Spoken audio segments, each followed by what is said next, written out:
I was just shopping at my favorite local grocery store when I was loading up the back of the car, and this very sweet old lady, American of European descent, came up to me and apologized for all of the violence against black people that's going on in the country right now.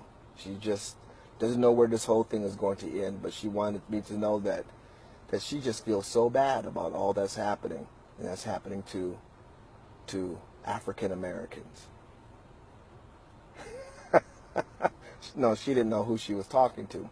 And I was nice and I was kind, and we had a very civil conversation. But I wanted to let her know that, she told me she had just finished Coates' book, and she felt bad because of the way black folks were treated.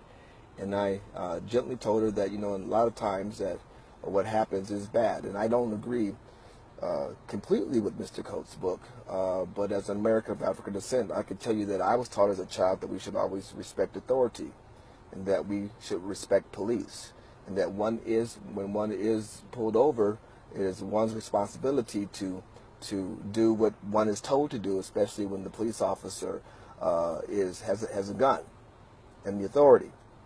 And then she said, yes, but that one man, that they killed him, they didn't have to kill him in Baton Rouge, Louisiana. I said, ma'am, more information is coming out about the gentleman who was a felon and had a gun in Baton Rouge, Louisiana. And I told her that he was trying to rob somebody when the police called, and that he resisted arrest, and that even after being tased, it's reported, that he still resisted arrest. And it turns out that after they did shoot him, different camera angles showed that he possibly did have a gun. Or he did have a gun. And so that shooting was probably justified. And then I talked about the situation in Minneapolis, where it wasn't just a tail light that he was pulled over for. Actually, there was an APB on a gentleman who had just robbed the store. And it may have been that gentleman in the car fit the subscription or the description. But at the end of the day, that may be a real problem. That may be a problematic shoot, but we need to find out. We need to wait and find out. Once more evidence comes out, more information. No, we're in the parking lot. It's hot. It's like 102 degrees. This was an opportunity to talk to somebody about the reality here. And I said, as an American of African descent, it is incumbent upon us. If we're in a situation, especially in these heightened times, and an officer tells you to do something, you should just do it. And if there's a problem, there's racism there, that could be settled in court, with your lawyer, because you're alive to hire. But if you resist arrest and you become belligerent, any damn thing can happen. After a few minutes, the whole conversation lasted about 10 minutes. I think she realized that I wasn't going with the program. And she told me, I really appreciate she actually said, well, you are obviously an articulate individual. I was waiting for clean. You're an articulate individual, and you were raised a certain way, and you're teaching your kids that too, and that's why you probably haven't experienced these things. And I'm like, bingo. And I didn't have time to tell her that's the real problem in Black America today, that the complete, utter breakdown of the family. That there are not more fathers like me instructing their kids how they're supposed to act the way they did, the way my father did in the 1960s when I was growing up. We have a 70% illegitimacy rate. A 70% abortion rate? Men are not home teaching their kids. Men are impregnating multiple women. There's nobody teaching kids how to respect authority.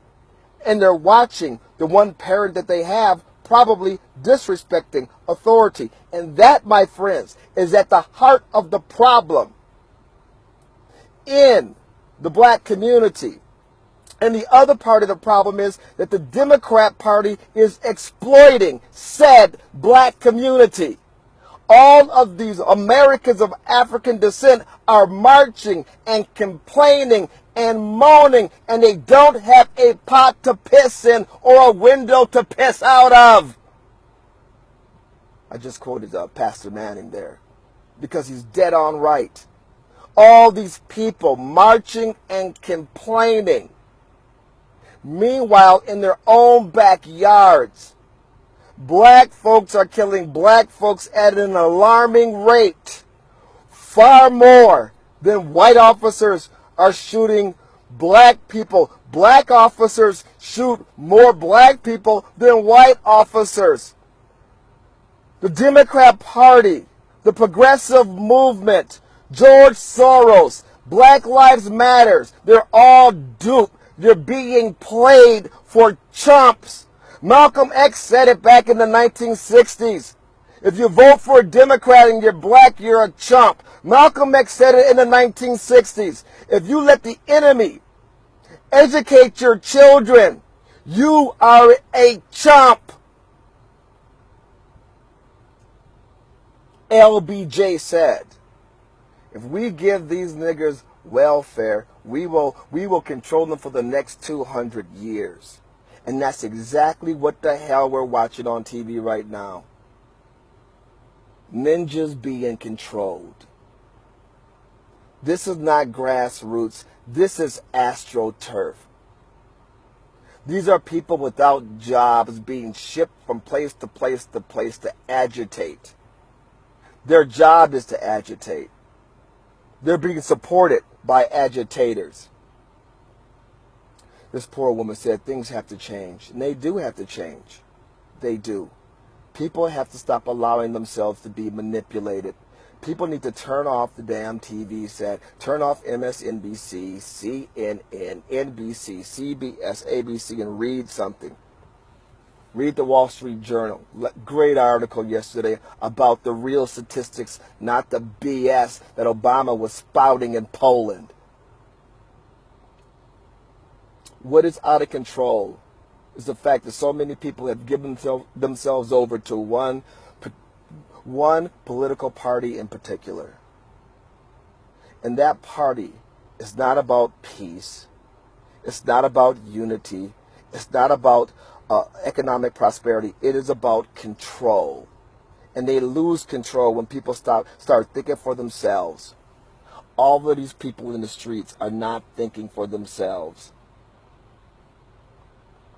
They're thinking for the agitators in the Democratic Party that are trying to divide us. No.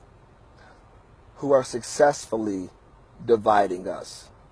I will have no part of it. Not on the radio, nor in the parking lot at the shopping center. Thanks for your attention.